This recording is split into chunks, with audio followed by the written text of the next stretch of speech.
Kita lanjut bahas BTTH Dunia Para Dewa episode 220. Oke lah, nggak usah banyak kemang mingmang, kita langsung masuk aja ke pembahasan.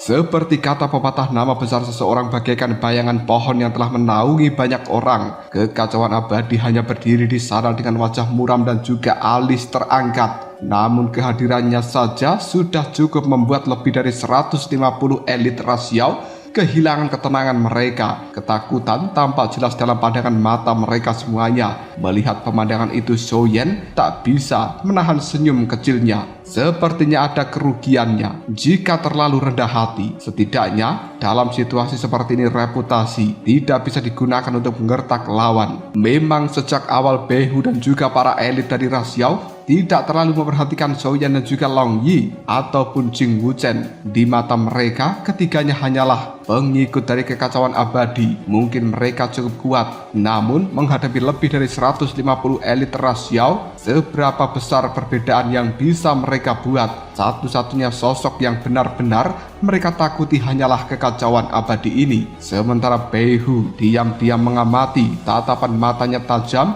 Dia segera menyadari bahwa meskipun aura dari kekacauan abadi masih cukup mendominasi, tapi wajahnya sedikit pucat. Auranya pun tidak sekuat biasanya. Pikiran Behu langsung bekerja dengan cepat. Nulong terluka parah. Jika kekacauan abadi bertarung melawannya sebelumnya, mustahil dia tidak membayar harga yang sama. Artinya kekuatan dari kekacauan abadi saat ini juga tidak sedang berada dalam kondisi puncaknya. Meskipun begitu, reputasi dari kekacauan abadi terlalu besar. Behu tidak berani bertindak dengan gegabah. Dengan tenang, dia mengangkat tangannya, memberikan isyarat pada para elit rasial agar tidak panik. Kemudian dia melangkah maju sambil menangkupkan kedua tangannya, memberikan hormat. Aku adalah Behu dari Rasial. Merupakan sebuah kehormatan besar bisa bertemu dengan saudara Hundun. Nada bicara dari Behu sangat tulus, bahkan tampak sedikit emosional. Aku telah lama mengagumi nama besar dari saudara Hundun. Hari ini aku, setelah bertemu langsung dengan dirimu, aku menyadari bahwa ketenaranmu masih jauh di bawah keagungan yang sebenarnya. Kehadiranmu sungguh luar biasa. Perjalanan ke dalam goa pembantaian darah ini benar-benar tidak sia-sia. Kata-kata dari Behu sangat manis, penuh kekaguman,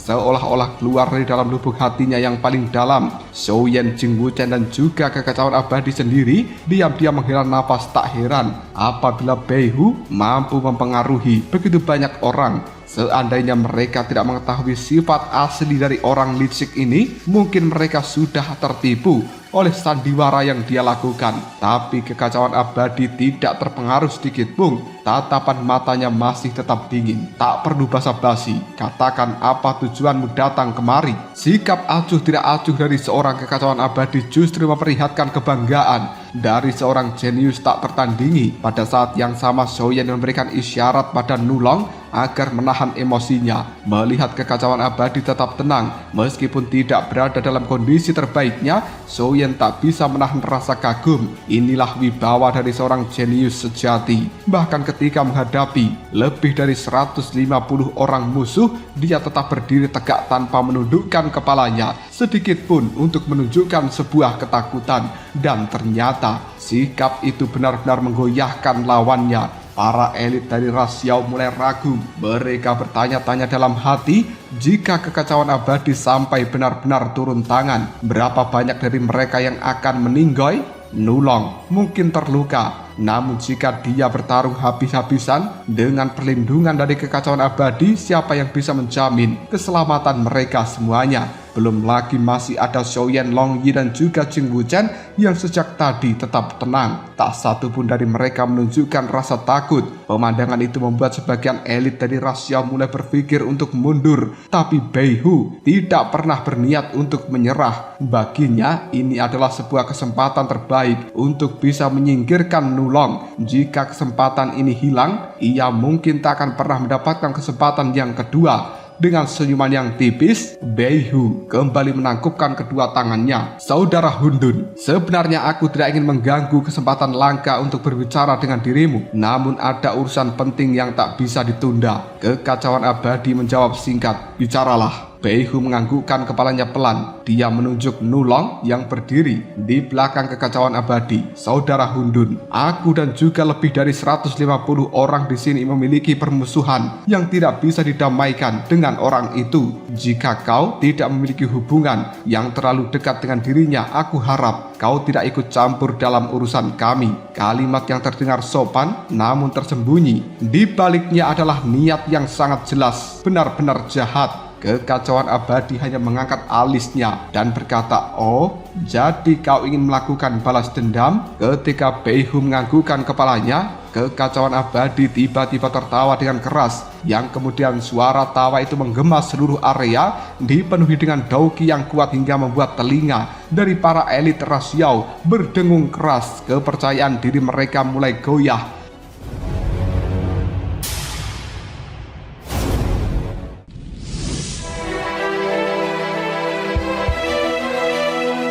Setelah tawanya mereda, kekacauan abadi memandang Beihu dengan pandangan mata yang dingin. Nulong telah terluka karena pertarungannya dengan diriku, dan sekarang kau datang untuk menyelesaikan dendam? Menurutku, kau hanya ingin memanfaatkan kelemahannya. Luka-lukanya disebabkan olehku. Selama dia belum pulih, aku tidak akan pernah tinggal diam. Jika dia terluka atau tewas setelah bertarung dengan dirimu, itu sama saja dengan menampar wajahku sendiri. Aku akan memberikanmu dua pilihan. Sekarang kau serang Nulong, dan aku yang akan membantu Nulong untuk melawan dirimu, atau kau dan juga para pasukanmu mundur dari tempat ini. Tunggu sampai dia benar-benar pulih dan aku tidak lagi ikut campur dalam urusan kalian. Kata-kata dari seorang kekacauan abadi benar-benar dominan. Bahkan Soyen, Long Yi dan juga Jing Wuchen tak bisa menyembunyikan kekaguman mereka, karena inilah sosok kekacauan abadi yang sesungguhnya. Seorang jenius tak tertandingi, seorang yang dilahirkan untuk berdiri di puncak dan membuat semua orang yang berada di sekitarnya tunduk oleh wibawanya. Di tengah ketegangan yang semakin memuncak, Nulong merasakan bahwa hatinya penuh dengan rasa haru yang sulit dijelaskan. Dia tahu dengan sangat jelas, jika kekacauan abadi tidak berdiri di depannya saat ini, maka dirinya yang terluka parah dan juga kehabisan tenaga pasti sudah tewas di bawah kepungan lebih dari 150 elit dari Rasiao dan juga Beihu. Namun bukan hanya kekacauan abadi, Soyen, Long Yi dan juga Jing Wuchen, ketiganya juga tetap berdiri di sisinya tanpa ragu sedikit pun. Mereka diam, tapi tindakan mereka berbicara lebih keras daripada kata-kata. Mereka siap mempertaruhkan nyawa demi melindungi Nulong dan siap untuk mengepalkan tinjunya. Perasaan ini memang hanya terlihat ketika menghadapi sebuah bahaya. Jika aku berhasil selamat hari ini, maka aku akan bersumpah membalas persaudaraan ini dengan sepenuh hati dan juga seluruh hidupku. Dan dikarenakan mereka adalah saudaraku, aku justru tidak boleh menyeret mereka ke dalam kematian bersama dengan diriku di dalam tempat ini. Tatapan mata dari Nulong berubah tegas. Bahkan jika harus membakar kekuatan garis darahnya, bahkan jika harus mengorbankan nyawanya, dia akan memastikan mereka semuanya bisa mundur dengan selamat. Dengan tekad itu, Nulong melangkah maju. Dia berdiri sejajar di samping dari kekacauan abadi. Tatapan mata merahnya tertuju pada Beihu. Melihat itu, Soyen hanya tersenyum dengan pahit. Orang ini benar-benar keras kepala. Soyen juga melangkah maju, Long Yi dan juga Jing Wuchen mengikuti. 5 sosok berdiri berdampingan menghadapi lebih dari 150 elit dari Rasiao. Pemandangan itu membuat banyak elit Rasiao mulai merasa gelisah. Mereka menyadari satu kenyataan, jika pertempuran benar-benar pecah, banyak dari mereka yang tidak akan bisa kembali hidup-hidup. Semakin kuat tekad dari Soyen dan juga kelompoknya, semakin goyah keberanian dari para elit Rasiao. Melihat perubahan itu, Beihu diam-diam menggertakkan giginya. Sial, apakah kekacauan abadi hanya menggertak atau dia benar-benar tidak takut? Pikiran Beihu berputar cepat. Kemudian sebuah ide muncul, dia melangkah maju sambil menangkupkan tangannya. Saudara Hundun, keadilan dan juga keberanianmu sungguh mengagumkan. Tetapi, tahukah kau bahwa Nulong sebenarnya adalah serigala berbulu domba? Dia seorang yang dibenci oleh langit dan juga manusia. Dia sama sekali tak pantas untuk dilindungi. Kekacauan abadi mengernyutkan dahinya. Xiaoyan pun terkejut. Apa maksudmu? Namun Nulong langsung berkata, omong kosong, berani-beraninya kau memfitnahku. Kapak yang ada di tangannya pun terangkat. Dia hendak menyerang, namun Xiaoyan dan juga kekacauan abadi serentak menahan bahunya. Melihat hal itu, Beihu diam-diam tersenyum puas. Dia kemudian sengaja melakukan provokasi. Kenapa Nulong? Kau tidak berani membiarkanku berbicara kan? Apakah kau merasa bersalah? Dengan begitu banyak saksi yang ada di dalam tempat ini, bisakah kau membungkam mereka semuanya? Nulong hampir kehilangan kendali. Baiklah, aku akan mendengarkan omong kosongmu. Cepat katakan apapun yang ingin kau katakan. Beihu langsung memasang wajah sedihnya. Nulong, kau adalah kebanggaan dari ras Xiao. Begitu banyak elit telah mengikuti dan juga mengagumimu. Bagaimana mungkin kau melakukan hal seperti itu? Nulong dengan mata yang telah memerah. Apa yang telah kulakukan? Katakan yang jelas. Beihu menghela napas panjang. Kau benar-benar tidak punya rasa malu, tapi kami masih memilikinya. Saudara Hundun, kau jangan tertipu oleh penampilan luar dari Nulong. Jika kami tidak melihatnya dengan mata kepala kami sendiri, kami juga tidak akan pernah percaya bahwa Nulong mampu melakukan perbuatan sekeji itu karena menyangkut nama baik dari ras Xiao. Maafkan aku karena tidak bisa menjelaskan lebih jauh, tapi aku bersumpah lebih dari 100 elit ras Xiao di tempat ini bisa menjadi saksinya jika Nulong tidak melakukan sesuatu yang benar-benar keterlaluan. Kenapa begitu banyak orang yang sebelumnya mengagumi dan juga menjadi pelindungnya kini malah menjadi pemburu atas Nulong? Kata-kata itu terdengar masuk akal. Bahkan kekacauan abadi dan juga Xiaoyan mulai menunjukkan sebuah keraguan.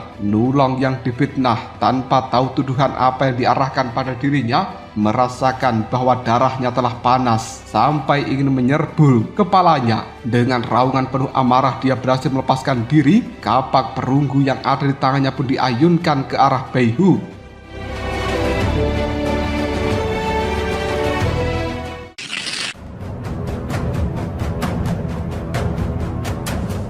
Namun Beihu sudah siap. Kipas baja yang ada di tangannya menyentuh kapak itu dan memanfaatkan dorongan untuk mundur ke tengah pasukannya. Sebuah senyum kemenangan muncul di wajahnya. Saudara Hundun, lihatlah. Dia mencoba untuk membungkam diriku. Nulong gemetar karena amarah. Itu fitnah. Beihu, kau ingin menjadi target kultivasi utama. Karena itulah kau menyebarkan rumor, menghasut dan juga menyuap mereka untuk menyingkirkan diriku. Itulah faktanya. Tatapan Nulong menyapu pada para elit ras Xiao. Kalian semuanya, apakah kalian masih ingat aturan dari ras Xiao? Apakah kalian berani menghadapi prasasti leluhur ras Xiao? Ketika kembali nanti, apakah kalian masih memiliki hati nurani? Banyak elit dari ras Xiao langsung menundukkan kepala mereka. Wajah mereka langsung memucat. Melihat hal itu, Xiaoyan dan juga kekacauan abadi saling bertukar pandang. Kecurigaan mulai tumbuh di dalam hati mereka. Namun Beihu kemudian tertawa keras.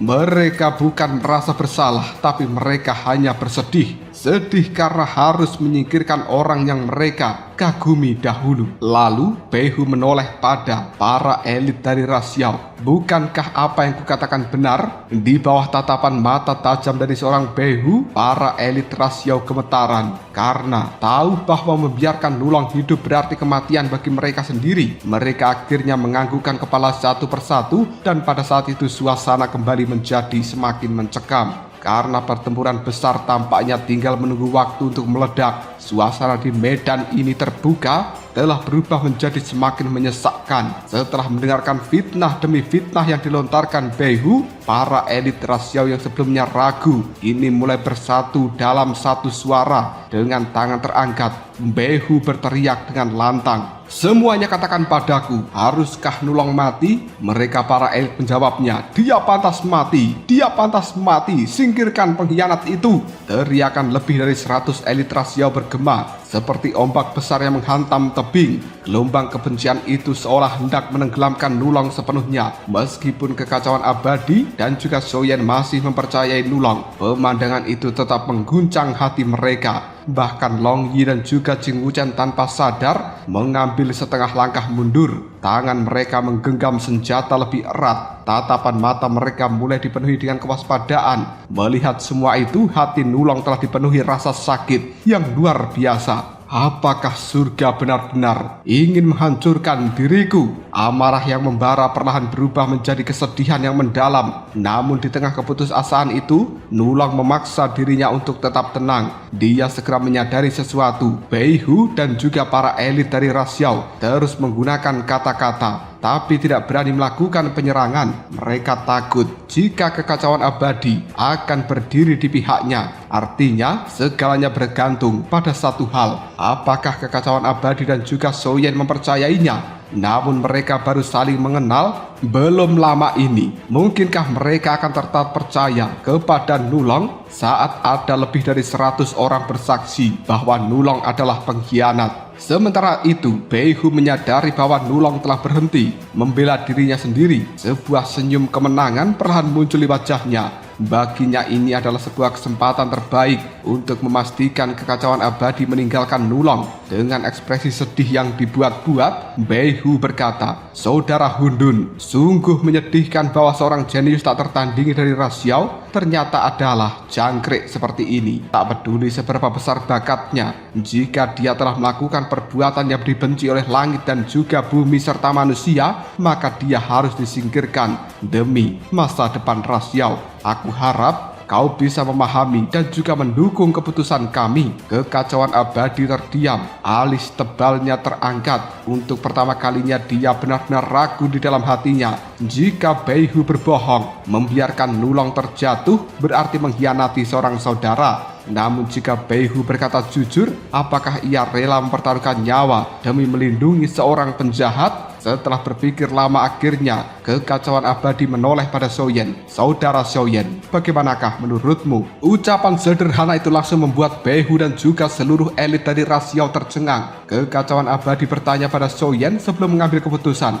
siapa sebenarnya pemuda berjubah hitam ini? Namun Soyen masih tetap tenang. "Berikan aku waktu untuk berpikir." Tatapan mata Soyen kemudian berpindah antara Bei Hu dan juga Nulong. Pikirannya bekerja cepat. Sementara itu Bei Hu mulai panik. Jika bocah berjubah hitam bernama Soyen ini benar-benar memiliki pengaruh yang besar terhadap keputusan kekacauan abadi, maka semua rencananya bisa hancur seketika. Dengan hati-hati, Bei Hu menangkupkan kedua tangannya. "Bolehkah aku tahu siapa nama saudara?" Soyen menjawab singkat, "Aku Soyen." Jawaban ini telah membuat Bei Hu langsung membeku. Soyen? Nama itu tidak asing baginya. Seorang alkemis terkenal yang memurnikan cairan Qinglin. Namun, bukankah dia hanya seorang alkemis? Kenapa? Kekacauan abadi sangat menghormatinya. Meski bingung, Bei Hu tetap tersenyum. "Jadi Anda adalah saudara Soyen yang terkenal itu?" Namun Soyen tidak menggubris pujian ini. Sebaliknya dia menoleh pada Nulong. "Saudara Nulong, aku ingin mendengarkan penjelasan dari dirimu."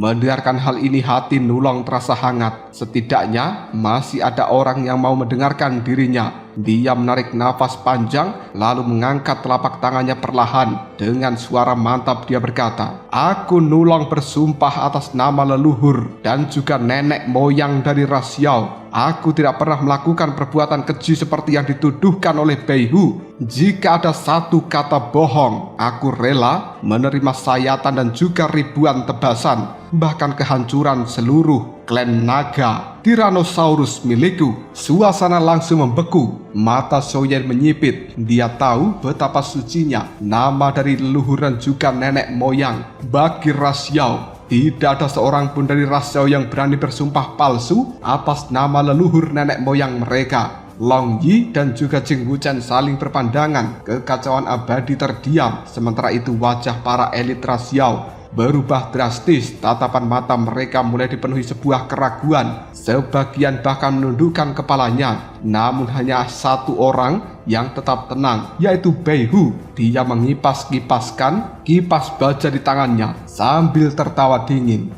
Lucu sekali. Apakah sumpah dari seseorang yang dibenci langit dan juga bumi serta manusia masih layak dipercaya? Mendengarkan kata-kata ini, mata dari Soyen pun langsung menyipit tajam. Karena ini dia mulai mengetahui siapa yang sebenarnya sedang berbohong. Suasana di medan itu semakin menyesakkan. Meskipun Beihu berusaha mempertanyakan sumpah dari Nulong, Soyen tetap menangkap sesuatu yang jauh lebih penting. Tatapan gelisah, keringat dingin, dan keraguan tampak jelas di wajah para elit dari ras Yao. Saat itulah Soyen tahu Nulong tidak berbohong. Senyuman terukir sudut bibir dari Soyen dan kemudian dia berkata, terlepas dari apakah sumpah Nulong bisa dipercaya atau tidak, setidaknya dia berani bersumpah atas nama nenek moyang kalian. Kalau kau memang tidak menyembunyikan apapun, maka bersumpahlah juga atas nama nenek moyang ras Yao. Beihu, apakah kau berani? Begitu kata-kata dari Soyen ini keluar, wajah Beihu langsung berubah. Kelopak matanya berkedut, pupil matanya mengecil. Tatapan kebencian tersembunyi muncul dalam pandangan matanya ketika melihat ke arah Soyen. Namun dia segera membalas dengan nada yang cukup marah. Soyen, berani sekali kau. Nenek moyang dari ras Yao adalah sosok yang paling kami hormati. Bagaimana mungkin kami bersumpah sembarangan atas namanya? Atau jangan-jangan karena kau bukan bagian dari ras Yao, kau tidak memahami rasa hormat kami? Jika kau berani menghina nenek moyang kami, maka kami akan melawanmu sampai mati. Bahkan nama dari klan Xiao pun ikut terseret dalam ancaman Beihu. Tapi Soyen tidak menggubris sedikit pun. Di balik wajah tenangnya, pikirannya bergerak cepat. Dia mengetahui situasi mereka sedang berbahaya. Nulong terluka parah, kekacauan abadi juga belum pulih. Jika pertempuran pecah sekarang, kemungkinan besar mereka akan berada dalam posisi yang sangat tidak menguntungkan. Harus ada cara lain. Sementara itu, kekacauan abadi dan juga yang lainnya telah memahami semuanya. Penolakan Beihu untuk bersumpah sudah menjadi jawaban terbaik. Long Yi dan juga Jing Wuchen memandang Soyen dengan penuh kekaguman. Bahkan Nulong pun hampir menitikkan air mata. Dia tak pernah menyangka bahwa tindakan nekatnya bersumpah atas nama nenek moyang ras Yao akan berubah menjadi senjata mematikan berkat dukungan dari Soyen. Kekacauan abadi kemudian berkata dengan nada suara datar kepada Beihu. Kata-kata dari Soyen adalah kata-kataku juga. Ucapan sederhana, singkat, namun tegas. Bagi kekacauan abadi, keputusannya sudah jelas. Beihu mulai panik. Dia buru-buru mengatakan, saudara Hundun, mohon hormati tradisi dari ras Yao kami. Jangan terpengaruh oleh ucapan orang luar. Namun kekacauan abadi hanya melirik Soyen dan kemudian dia mengatakan, sudah kubilang, kata-kata dari Soyen juga kata-kataku. Dia sekarang sedang berpikir, maka dari itu tunggu saja. Ucapan itu membuat Beihu benar-benar terkejut. Selama ini dia mengira kekacauan abadi adalah pemimpin kelompok ini, namun ternyata keputusan sebenarnya ada di tangan Soyen, pemuda berjubah hitam yang bahkan tidak dia anggap penting. Sementara itu Soyen masih berpikir bagaimana cara membalikkan keadaan. Mengandalkan hubungannya dengan Kaisar Iblis tidak mungkin. Justru itu akan membuat Beihu semakin nekat. Mengulur waktu juga mustahil. Kekacauan abadi membutuhkan waktu yang cukup lama untuk memulihkan dirinya. Nulong juga belum bisa bertarung secara maksimal. Cairan Qingling hanya bisa memulihkan Daoqi, bukan kelemahan fisik. Dan tiba-tiba saja mata dari Soyen berbinar. Pil obat. Bagaimana mungkin dia melupakan hal itu? Senyum tipisnya muncul di wajah Soyen. Dia sudah menemukan jalan keluar. Soyen kembali tersadar. Tatapan matanya dingin ketika memandang Beihu. Apa yang baru saja kau katakan? Beihu hampir muntah. Ternyata Soyen sama sekali tidak mendengarkan ocehannya. Dengan susah payah dia menahan amarah lalu menjawabnya, aku hanya mengatakan bahwa kami tidak bisa bersumpah atas nama nenek moyang ras Yao. Tapi Souyan segera memotong omong kosong. Xiao memang menghormati nenek moyang mereka, tapi tidak pernah ada aturan yang melarang sumpah atas namanya. Souyan melangkah maju dengan aura dingin terpancar dari dalam tubuhnya. Aku beri waktu 1 menit. Bersumpahlah atas nama nenek moyang Xiao, atau kalian tinggalkan tempat ini. Setelah Nulong pulih, kalian boleh menyelesaikan urusan kalian masing-masing. Wajah Beihu berubah drastis. Dia sadar Souyan tidak mungkin untuk mundur. Keringat dingin mulai membasahi dirinya. Nulong harus mati. Jika tidak, seluruh masa depannya akan hancur. Tatapannya berubah dingin karena kini hanya ada satu pilihan yang tersisa. Lenyapkan mereka semuanya dengan niat jahat yang sangat luar biasa. Tak bisa lagi disembunyikan. Beihu mengangkat kipas bajanya tinggi-tinggi. Para pejuang Xiao, ikuti aku dan kita harus melenyapkan para jangkrik yang telah mencemari nama dari Xiao ini. Meskipun sampai saat terakhir dia masih berusaha memutarbalikkan fakta, semua orang telah memahami kebenarannya. Namun sebelum Beihu sempat mengambil inisiatif untuk melakukan penyerangan, kekacauan abadi melangkah maju. Tatapannya dipenuhi dengan aura mengerikan. Kekuatan garis keturunan Raja Binatang Iblis mulai berdenyut, dan untuk pertama kalinya sejak awal konfrontasi, niat amarah dari kekacauan abadi telah benar-benar dilepaskan untuk saat ini.